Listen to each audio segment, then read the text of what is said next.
नमस्कार, Asian news में आपका स्वागत है और मैं हूं जर्नलिस्ट डॉक्टर हरीश चंद्र लखेड़ा। दिल्ली के मुख्य सचिव चीफ सेक्रेटरी नरेश कुमार के साथ फिर अरविंद केजरीवाल सरकार की ठन चुकी है।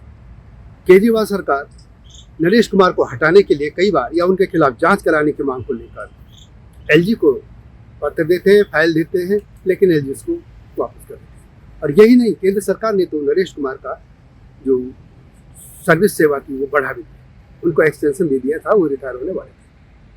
आखिर ऐसा क्यों है कि अरविंद केजरीवाल मुख्यमंत्री जो हैं दिल्ली के, उनकी यहाँ के अधिकतर चीफ सेक्रेटरी के साथ बन नहीं रही है। आपको याद होगा अंश प्रकाश, उन्होंने आरोप लगाया था कि केजरीवाल जो मुख्यमंत्री, उन्होंने अपने घर पे एक मीटिंग बुलाई थी और उसमें 11 विधायक भी थे, उनके सामने उनके साथ बदतमीजी की, मारपीट की। हालांकि मामला कोर्ट में भी गया, वो बरी हो गया, वो अलग चीज है, लेकिन सवाल है कि बन क्यों नहीं रही है। इसी पर मैं बात करूंगा आपसे, लेकिन आपसे अनुरोध है कि इस चैनल को यानी एशियन न्यूज को सब्सक्राइब अवश्य कर दीजिए। तो मामला है अभी नरेश कुमार का। दिल्ली की सरकार जो केजरीवाल सरकार है, वो ये लगातार कोशिश में है कि नरेश कुमार को चीफ सेक्रेटरी से पद से हटा दिया जाए और उनके खिलाफ जांच के आदेश दिए जाए।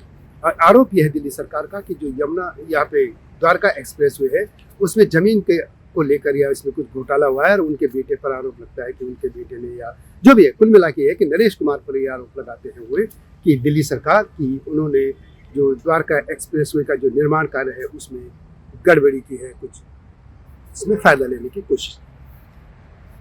यह जांच एजेंसियां जांच करेगी, मेरा मामला वो नहीं है। मेरा सिर्फ मुद्दा है कि आखिर अरविंद केजरीवाल की दिल्ली के अफसरों के साथ बन क्यों नहीं रही। शुरू से भी हम देखें, अंशु प्रकाश से पहले भी एक के कुट्टी थी। के कुट्टी को तो अदालत में जाना पड़ा था कि जो अरविंद केजरीवाल सरकार है वो अफसरों को अपमानित करती है, विधानसभाओं की मीटिंग में बुला के उनको जलील करती है और फिर वहां से उनको रहा। अब सवाल अभी आप इसकी बात करते हैं अभी यहीं से कि पहले तो नरेश कुमार पर यह आरोप है कि उन्होंने ये लगाते आरोप कि दिल्ली सरकार या आम आदमी पार्टी के लोग कि उन्होंने द्वारका एक्सप्रेसवे जो है उसमें कुछ जमीन के मामले में गड़बड़ी। लेकिन एक और तथ्य भी है कि जो शराब घोटाला है, जिसमें पूर्व उप मुख्यमंत्री मनीष सिसोदिया जेल में है, ये जो पूरा मामला था उसकी फाइल नरेश कुमार ने ही एलजी को दी थी और उसके बाद ये जांच शुरू हुई और उसके बाद पूरी आम आदमी पार्टी कटघरे में है। यहाँ तक कि अरविंद केजरीवाल के लिए भी समन भेजा जा रहा है ईडी की तरफ से। सामने क्या है, जांच एजेंसियां करेंगी, लेकिन अभी ऐसा भी नहीं है कि जो सेंटर के जो ऑफिसर है, क्योंकि ये यूटी कैडर है, वो उनकी कठपुतली हो, ऐसा भी नहीं है। दिल्ली में पहले आप प्रशासनिक व्यवस्था मैं आपको बता देता हूँ। दिल्ली वास्तव में एक यूटी है, यानी यूनियन टेरिटरी, यानी केंद्र शासित प्रदेश। और केंद्र शासित प्रदेश में जो भी सर्विस सेवा है दिल्ली की, वो केंद्र सरकार के पास है। यानी दिल्ली में जितने भी आईएएस या आईपीएस ऑफिसर हैं, उनकी कमान सेंट्रल गवर्नमेंट के पास है। और जो स्टेट के गवर्नमेंट के हैं ऑफिसर्स, जिसको पहले हम दानिक्स कहते थे या दानिक्स, उनके एलजी होते हैं मालिक, यानी एलजी के पास उनकी कंट्रोलिंग अथॉरिटी है। सीएम के पास नहीं, क्योंकि नहीं है, इसलिए नहीं है कि दिल्ली एक असेंबली है, जो दिल्ली एक यूटी है, इसको जो असेंबली दे दी गई है बस। और ये जो इसका दर्जा और सब कुछ वही है जब यहाँ पे महानगर परिषद होती थी, सिर्फ नाम बदले गए, इनको विधानसभा दे दी गई थी और कुछ नहीं।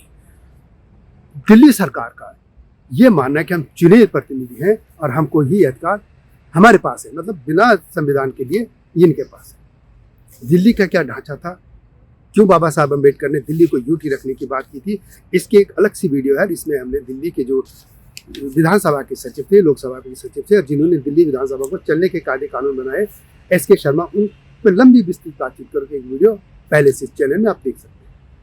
जहां तक हम दिल्ली के अफसरों की बात करें तो दिल्ली के ऑफिसर पर कंट्रोलिंग अथॉरिटी सेंट्रल गवर्नमेंट। अब होता क्या है दिल्ली में कि अरविंद केजरीवाल की सरकार जब से आई, पहले यहाँ खुराना सरकार रही, फिर साहब सिंह वर्मा भी रहे चीफ मिनिस्टर, फिर सुषमा स्वराज भी रही, और 15 साल तक शीला दीक्षित। थोड़ा बहुत बीच बीच में कुछ मामले जरूर हुए, लेकिन ऐसा कभी नहीं हुआ कि हर चीफ सेक्रेटरी या ऑफिसर के साथ सरकारी भिड़ रही। इसमें जो बातें आई सामने, या ऑफिसर जो बताते हैं या और भी लोग जो जर्नलिस्ट बताते हैं, ये बात आई है कि अरविंद केजरीवाल के मंत्री ऑफिसर को काम करने को करते हैं, वो कहती कि अफसर कि लिखित में दे दो आदेश, तो वो लिखित में नहीं देते, वो मौखिक आदेश देते। तो ऑफिसर कहते कि आप मौखिक में आदेश देंगे तो उसमें तो फाइलों में तो हम फंसेंगे, तो फिर वो काम नहीं करते। तो जो आरोप लगता है काम नहीं करते, तो ऑफिसर कहते आप लिखित में दे दो, जो संविधान के दायरे में हम उसको करेंगे।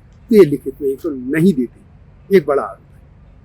अच्छा, जब काम नहीं करेंगे, जाहिर मौखिक देंगे कोई नहीं करे, तो फिर उनको प्रताड़ित करने लग जाते। के कुट्टी थे एक चीफ सेक्रेटरी, उनके साथ भी यही हुआ।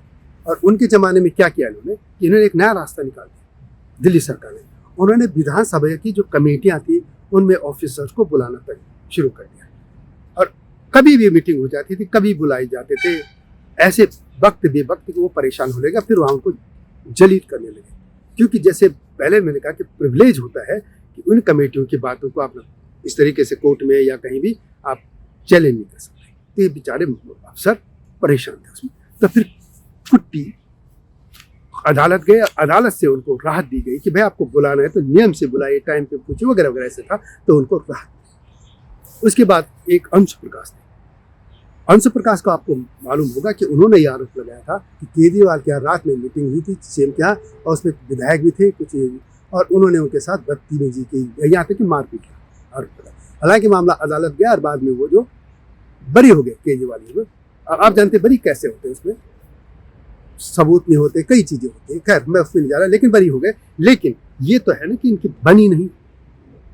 अब शुरू में क्या हुआ देखिए, जब अरविंद केजरीवाल की सरकार आई थी शुरू में, तो यहाँ पे डीएम सपोलिया वो थे चीफ सेक्रेटरी, और केजरीवाल ने सोचा कि ये शीला दीक्षित के आदमी है, तो उन्होंने उनको नहीं बनाया, और वो गोवा से लाए थे, कोई शर्मा थे, उनको लाए थे। जबकि पहले एक रमेश नेगी थे, उनको बनाना चाहते थे, लेकिन दिल्ली में मुख्य सचिव वही बन सकता है जो दिल्ली या कहीं भी कि जो दिल्ली केंद्र सरकार में जिसका स्तर या ऑफिसर का ग्रेड सेक्रेटरी के लेवल हो, वो नहीं थे, इसलिए नहीं बना पाए। उसके बाद ये 6 महीने लिए, उसके बाद फिर के कुट्टी आए। लेकिन क्या हुआ कि इस 6 महीने में सरकार चली गई, 6 महीने के आसपास। बाद में फिर 2015 में चुनाव हुए, तो जिन डीएम सपोलिया को केजरीवाल ने तब नहीं बनाया था, अब उन्होंने उन्हीं को सीएस बना दिया। फिर वो चले गए। फिर एक विजय देव आए जो इलेक्शन ऑफिसर थे दिल्ली के, जिन्होंने झाड़ू का चुनाव चिन्ह दिया था केजरीवाल को, उनके साथ इनकी ठीक बनी। उसके बाद आए फिर अंश प्रकाश, जिनका मैंने बता दिया मार्केट की बात है। अब उसके बाद ये आ गए फिर अपना नरेश कुमार के साथ भी वही हो गया। तो झगड़े ये हो रहे। अब एक और बात है, ऐसा भी नहीं है कि एक ऑफिसर कोई नई सरकार आई हो। मुझे याद है कि 93 के आसपास जब दिल्ली में दोबारा इसका पूरा संशोधन हुआ था, इसको विधानसभा दे दी गई थी दिल्ली को, तो चुनाव हुए और भारतीय जनता पार्टी चुनाव जीती थी, और मदन लाल खुराना अपने मुख्यमंत्री बन गए और कुछ मंत्री बने थे। तो उसके बाद इन्होंने अपने सेक्रेटरी या जो मंत्री अपने साथ रखे उनको रखने की कोशिश हुई। मंत्रालय में तो थे। मुझे याद है कि ऑफिसर थे, उनका हमें फ़ोन आया था, उन्होंने कहा था कि अपने सीनियर जर्नल से भी पूछिए और मुझे भी, कि मुझे एक मंत्री का ऑफर है कि मैं उनका पीएस बन जाऊँ, प्राइवेट सेक्रेटरी, तो बनना चाहिए कि नहीं बनना चाहिए। तो मैंने कहा क्यों नहीं बन रहा है, तो अच्छी बात है। तो उनका एक सवाल था, एक मतलब वो था अद्भुत। उन्होंने कहा कि ये लोग कल तक, जब क्योंकि यहाँ कई साल तक महानगर परिषद भंग थी या कई वर्षों बाद ये बना, उन्होंने कहा कि जो लोग कल हमारे यहाँ बाहर बैठे रहते थे, जो नेता हमें पर्ची भेजते थे मिलने के लिए, आज वो मंत्री बन गए, विधायक बन गए, तो अब उनके सामने मंत्रालय में तो ठीक है, आप विभाग जो भी है वहाँ बैठेंगे, लेकिन उनके पास बैठने में उनको सर बोलना पड़े तो अटपटा लगेगा शुरू में। तो फिर उन्होंने ये तय किया कि अभी कुछ साल इस ढांचे को एक व्यवस्था बनने दो, उसके बाद जाएंगे। बाद में फिर एक मंत्री के साथ गए थे। अब ऐसा भी नहीं है कि एक कोई नई व्यवस्था और कि ये लोग पर्ची, ऐसे भी नहीं, कई सालों से ये चल रही है व्यवस्था, तो ये सब लोग इसमें परिपक्व तो हो ही गए ऑफिसर। एक और लोगों की बात आती है कि हम तो आईएएस हैं और ये तो आईआरएस सर्विस करते केजरीवाल, लेकिन यदि अफसर सोचते हैं तो बहुत गलत है, क्योंकि अब उनको लोगों ने चुना है। ये अफसर यदि ऐसा सोचते हैं तो वो गलत है, क्योंकि मैंने एक बहुत पहले भी राष्ट्रपति को प्रणब मुखर्जी का भी स्थिति का उदाहरण दिया था, आप उसको भी देख सकते हैं, कभी मेरे वीडियो में देख लेना। लेकिन इसमें यह है कि जो चुने प्रतिनिधि है वो ऊपर होते हैं, ये तो मानना पड़ेगा। ये यदि ऐसा करते तो ये गलत है, लेकिन बात ये नहीं है।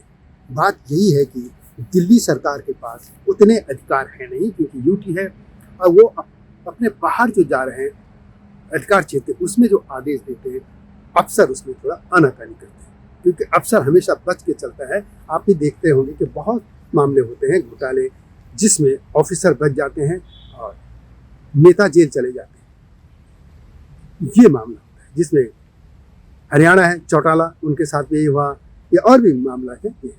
तो इसलिए ये लिखित में चाहते हैं ऑफिसर, और ये मामला यहाँ पे हो रहा है। इसीलिए तमाम हो रहा है। यदि अरविंद केजरीवाल की सरकार को यदि काम कराना है तो उसमें लिखित में देना चाहिए।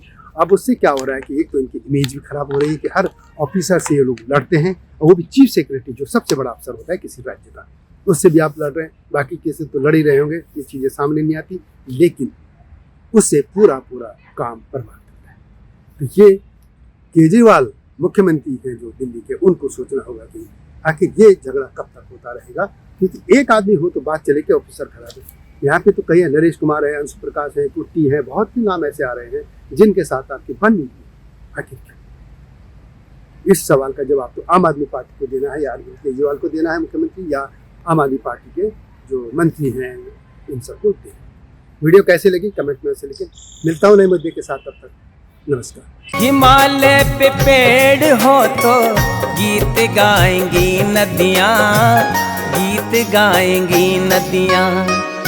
पेड़ों पे चिड़िया है तो गीत गाएंगी नदियाँ, पेड़ों पे चिड़िया है तो गीत गाएंगी नदियाँ। माँ की लोरी जैसे होते हैं नदियों के गीत।